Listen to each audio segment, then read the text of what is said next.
আকাশবাণী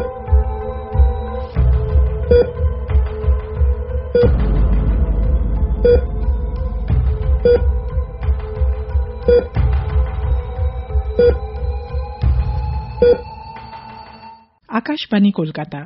এবার শুনবেন করোনা সংক্রমণ ও তার প্রতিকার নিয়ে আকাশবাণী কলকাতার সংবাদ বিভাগ প্রযোজিত বিশেষ সচেতনতামূলক অনুষ্ঠান করোনা ক্লিনিক। আজকের অতিথি ইনস্টিটিউট অফ কেমিক্যাল বায়োলজির অ্যাসোসিয়েট প্রফেসর এবং বেলেঘাটা আইডি হাসপাতালের প্লাজমা থেরাপি সংক্রান্ত সমীক্ষার chief investigator doctor Dipyaman Ganguly. আজ শুনবেন সাক্ষাৎকারটির তৃতীয় তথা শেষ পর্ব। সাক্ষাৎকার নিচ্ছেন সঞ্জয় দত্ত। ডক্টর গাঙ্গুলি, একটু অন্য প্রসঙ্গে আসি। ভ্যাকসিন তো এখন হট টপিক, সবাই অপেক্ষা করছেন যে কোনো মুহূর্তে ভ্যাকসিন আসবে বলে। ভারতেও কোভ্যাক্সিনের ট্রায়াল শুরু হয়েছে, কিন্তু স্বেচ্ছাসেবক হিসেবে এই টিকা নেওয়ার ঠিক পরেই করোনা আক্রান্ত হলেন হরিয়ানার স্বাস্থ্যমন্ত্রী অনিল বিজ। কোভ্যাক্সিন কর্তৃপক্ষ যদিও বলছে যে 2টি ডোজ নেওয়ার আগেই অনিল বিজ করোনা আক্রান্ত হয়েছেন, তবুও অনেকের মনে ভ্যাকসিনের কার্যকারিতা নিয়ে একটা প্রশ্নচিহ্ন দানা বেঁধেছে। আপনি কি বলবেন? একটা ভ্যাকসিনের ট্রায়াল যখন হবে তখন এই ধরনের ঘটনাগুলো ঘটতে থাকে। দেখুন, এই ব্যাপারে খুব সুন্দরভাবে বলা যেত যদি ওনাদের ভ্যাকসিনের যে চরিত্র সেটা পাবলিক লিটারেচারে অ্যাভেলেবল থাকতো, সেটা নেই। তো ওনারা যেটা বলছেন যে ওনাদের ভ্যাকসিন 2টি ডোজ নিলে পূর্ণ রোগ প্রতিরোধ ক্ষমতাটা তৈরি হয়, এবং সেটাই যদি ওনাদের ভ্যাকসিনের চরিত্র হয় এক্ষেত্রে তাদের যেটা ভাষ্য সেটার উপরই আমাদের ডিপেন্ড করতে হবে, কারণ এটার কোনো পেপার পাবলিকেশন এখনো হয়েছে বলে আমার জানা নেই। তো সেটা যদি ধরে নেওয়া হয় তাহলে অবশ্যই এই সম্ভাবনা থেকেই যায়, কারণ সেরকম ক্ষেত্রে ভ্যাকসিন যারা বানান তারা বলেই দেন স্বেচ্ছাসেবকদের যে যতদিন না আপনার পূর্ণ ডোজ ভ্যাকসিনটা নেওয়া শেষ হচ্ছে, অর্থাৎ পূর্ণ রোগ প্রতিরোধ ক্ষমতা গড়ার পরিস্থিতি তৈরি হচ্ছে, ততদিন আপনাকে আগে যে সতর্কতাগুলো অবলম্বন করছিলেন সেটা করে যেতে হবে। তো সেটা উনি করেছেন কিনা বা সেইখানে কোনো রকম সমস্যা হয়েছে কিনা সেটা হতে পারে। এবারে বেশ কিছু ভ্যাকসিন আছে যেখানে একটা ডোজ দেওয়া হলো, তাতে একটা রোগ প্রতিরোধ ক্ষমতা তৈরি হলো, কিছুদিন পরে সেটা আবার নামতে শুরু করে তার ক্ষমতাটা। তখন আমরা ছোটবেলা থেকে যেটা শুনে এসেছি, ইউনিভার্সাল ইমিউনাইজেশন প্রোগ্রামে আমরা সবাই ভ্যাকসিন নিয়েছি ছোটবেলায়, আমরা বলি বুস্টার ডোজ, মানে ওই আবার একটা ডোজ দিয়ে সেটাকে বুস্ট করা হলো, আবার রোগ প্রতিরোধ ক্ষমতাটা উঠে গেল। তো সেইটা একটা ধরন। আর একটা হচ্ছে ওনারা যেটা বলছেন যে ওনাদের ক্ষেত্রে হয়তো 2টো ডোজই প্রয়োজন পূর্ণ ক্ষমতা পেতে, তো সেই কারণে হয়তো এই সমস্যাটা হয়েছে।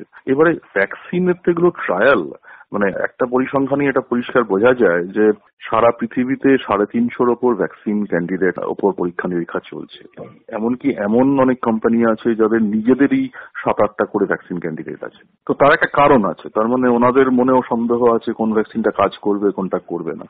এই যে ভ্যাকসিনটা 1 বছরের মধ্যে এতগুলো ভ্যাকসিন, অলমোস্ট 4-5টা ভ্যাকসিন ট্রায়ালের স্টেজে এসে পৌঁছলো, এটাও কিন্তু unprecedented in human history of vaccine. কারণ এর আগে সবচেয়ে কম সময় ভ্যাকসিন এসছে মিজলস ভ্যাকসিন, সেটাও 4 থেকে 5 বছর লেগেছে। এবং এটা হয়েছে তার কারণ ভ্যাকসিন নির্মাতারা, বৈজ্ঞানিকরা, এমনকি নিয়ামক সংস্থা সবাই খুব উদ্গ্রীব হয়ে আছে একটা ভ্যাকসিন এনে মানুষের হাতে তুলে দেওয়ার জন্য। কারণ অলমোস্ট 70 মিলিয়ন মানুষ ইনফেক্টেড সারা পৃথিবীতে, দিনের পর দিন ইনফেকশনটা বাড়ছে। কিন্তু আবার এই ট্রায়ালটাও খুব ইম্পর্টেন্ট, কারণ ভ্যাকসিনটা দেওয়া হয় সুস্থ মানুষকে, যেখানে একটা ওষুধের ট্রায়ালের ক্ষেত্রে আপনি একজন রোগীকে দেন এই ওষুধটা, যেখানে হয়তো অন্য কোনো ওষুধ পাওয়াই যাচ্ছে না। কিন্তু এক্ষেত্রে আপনি একজন সুস্থ মানুষ, এই ভ্যাকসিনটা যদি একটা তৈরি হয় বা অ্যাপ্রুভড হয়, সেটা দেওয়া হবে 7 বিলিয়ন মানুষকে যারা এই গ্রহে বাস করেন, এবং তাদের মধ্যে 90% সুস্থ। তার মানে এই নিয়ামক সংস্থার উপরে এই চাপটাও আছে যে তারা একটা ডিসিশন নেবেন, একটা সিদ্ধান্ত নেবেন সেই 7 বিলিয়ন কি 6 বিলিয়ন সুস্থ মানুষের ওপর, শরীরের ওপরে আর কি। এবং সেই ভ্যাকসিনে যদি কোনো ক্ষতি হয় সেই দায়িত্বটাও তাদের উপরে এসে পড়বে। সুতরাং এই ট্রায়ালগুলো আমাদের একটু অবজার্ভ করা উচিত। একটা ওয়ান অফ ইভেন্ট নিয়ে উত্তেজনার সৃষ্টির দরকার নেই, তার কারণ এইগুলো তো ট্রায়াল, ফেজ 3 বা ফেজ 4 ট্রায়ালস। এগুলো আরো বেশ কিছু এরকম ইভেন্ট হলে তখন পরিষ্কার, যারা ভ্যাকসিনটা বানিয়েছেন তাদের কাছেও খুব পরিষ্কার হবে যে তাদের নিজেদের ভ্যাকসিনের চরিত্রটা কিরকম। সেগুলো খুব ক্লিয়ার নয় এখনো। সুতরাং এটা নিয়ে অতটা চিন্তায় পড়ারও কারণ নেই। আবার ভ্যাকসিনটা এসে গেছে সুতরাং আমরা সতর্কতা অবলম্বন করা ছেড়ে দেবো, সেই রকম মানসিকতাও যেন সাধারণের মধ্যে না হয় সেটাও আমাদের দেখতে হবে। আচ্ছা, ফাইজারের টিকা ব্রিটেনে দেওয়া শুরু হচ্ছে, ভারতেও জরুরি ভিত্তিতে এই টিকা প্রয়োগের এবং ক্লিনিক্যাল ট্রায়ালের উপর ছাড় দেওয়ার আবেদন জানিয়েছে ফাইজার। এ ব্যাপারে আপনার মত কি? ক্লিনিক্যাল ট্রায়ালের উপর ছাড় দেওয়ার সব ভ্যাকসিন নির্মাতাই সেটা চাইছেন যে ট্রায়ালের অ্যাপ্রুভালটা একটু তাড়াতাড়ি আসে। ইউজুয়ালি একটা ট্রায়ালের অ্যাপ্রুভাল দেওয়ার আগে যারা নিয়ামক সংস্থা, যারা এই অ্যাপ্রুভালটা দেন, অ্যাপ্রুভিং এজেন্সিস, তারা অনেক ডেটা দেখেন। তাদের যা গবেষণা করেছেন তারা, তার ভ্যাকসিনের চরিত্র কিরকম, তার কোনো সাইড এফেক্ট আছে কিনা, তারা সেটা কতটুকু ওনারা দেখেছেন, মনুষ্যতর প্রাণীতে সেগুলো দিয়ে দেখা হয়েছে কিনা, এই ধরনের অনেক প্রশ্ন আসে। কিন্তু এক্ষেত্রে তো বুঝতেই পারছেন 1 বছরের মধ্যে এত কিছু করা সম্ভব না। তার ফলে সোজা বেঞ্চ টু বেড সাইড হয়ে যাচ্ছে এই ভ্যাকসিন ট্রায়াল গুলো। কিছু করারও নেই। আমি যেটা বলছিলাম যে সারা পৃথিবী উদ্গ্রীব হয়ে বসে আছে একটা ভ্যাকসিন আসার জন্য।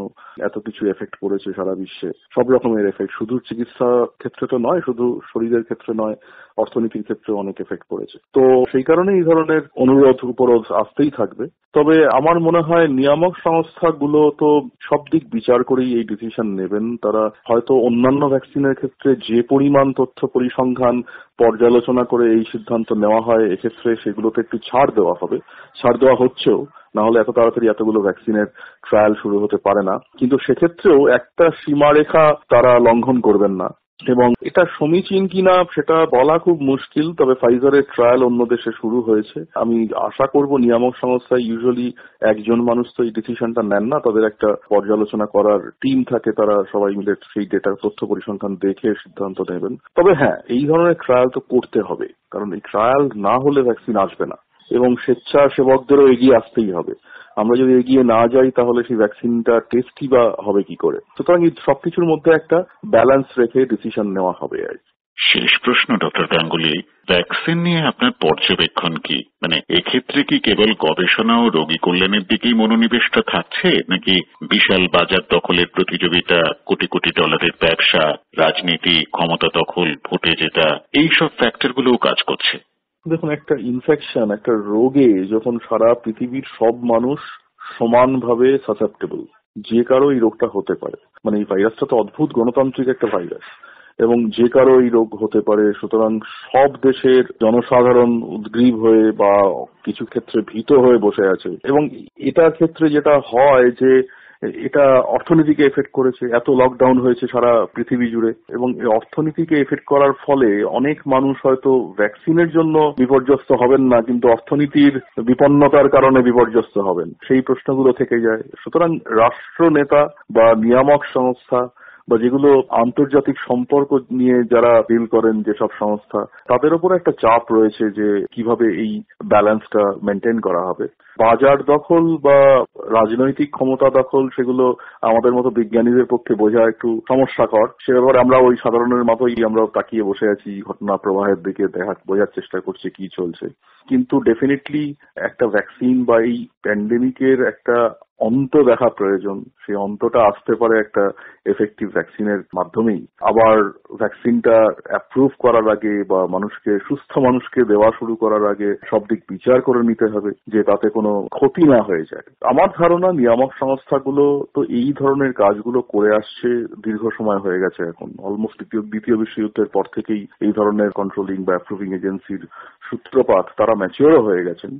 তারা সবকিছু বিচার করেই এই সিদ্ধান্তগুলো নেবেন। সব রকম এফেক্টই থাকবে এই সিদ্ধান্তগুলোর ওপরে, সে বিষয়ে কোনো সন্দেহ নেই। তবে মানব কল্যাণটা একেবারে পিছিয়ে পড়বে না সেই সব বিষয়ের মধ্যে, সেটাও আশা করা যেতেই পারে। অর্থাৎ বাজার দখল বা বিশাল টাকার হাতছানি এই সবকে ছাপিয়েও শেষ বিচারে মানব কল্যাণই প্রাধান্য পাবে, এই ভরসাটুকু আমরা করতে পারি আপনি বলছেন? অবশ্যই করা উচিত। সেই ভরসা নিয়েই তো মানুষ বাঁচে এবং আমার ধারণা নিয়ামক সংস্থাগুলো সেই দিকে পুরোদস্তুর নজর রেখেই সব সিদ্ধান্ত নেবেন। অনেক ধন্যবাদ ডক্টর গাঙ্গুলি। শুনলেন আকাশবাণী কলকাতার সংবাদ বিভাগ প্রযোজিত বিশেষ সচেতনতামূলক অনুষ্ঠান করোনা ক্লিনিক।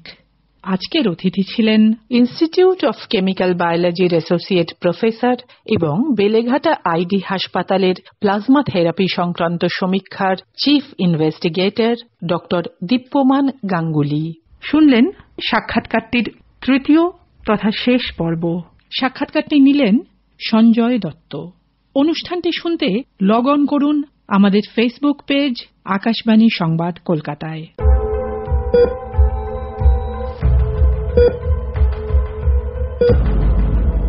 Thank you.